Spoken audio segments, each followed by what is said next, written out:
আজকে থেকে বাংলাদেশে ফের স্বর্ণের দাম আরো কমানো হয়েছে। জি হ্যাঁ বন্ধুরা, আজকে থেকে আবার নতুন দামে বাংলাদেশের স্বর্ণ বিক্রি করা হবে।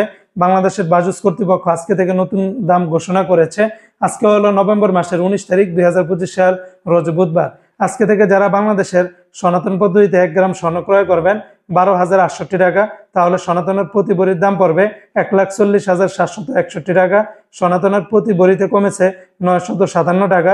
18 ক্যারেটের প্রতি গ্রাম 14,514 টাকা, তাহলে 18 ক্যারেটের প্রতি ভরির দাম পড়বে 1,69,291 টাকা। 18 ক্যারেটের প্রতি ভরিতে কমেছে 1,108 টাকা। 21 ক্যারেটের প্রতি গ্রাম 16,932 টাকা, তাহলে 21 ক্যারেটের প্রতি ভরির দাম পড়বে 1,97,495 টাকা। 21 ক্যারেটের প্রতি ভরিতে কমেছে 1,306 টাকা। 22 ক্যারেটের প্রতি গ্রাম 17,739 টাকা, তাহলে 22 ক্যারেটের প্রতি ভরি 2,06,908 টাকা।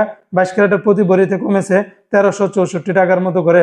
তবে বন্ধুরা, প্রত্যেকটা ভরির সাথে আপনি যদি ভ্যাট ট্যাক্স মেকিং চার্জ সহকারে যদি যোগ করেন, তাহলে প্রতি ভরিতে আরো 5 থেকে 10,000 টাকার মতো করে বেড়ে যেতে পারে। তবে মনে রাখবেন, রেটটা যে কোনো সময় পরিবর্তন হতে পারে।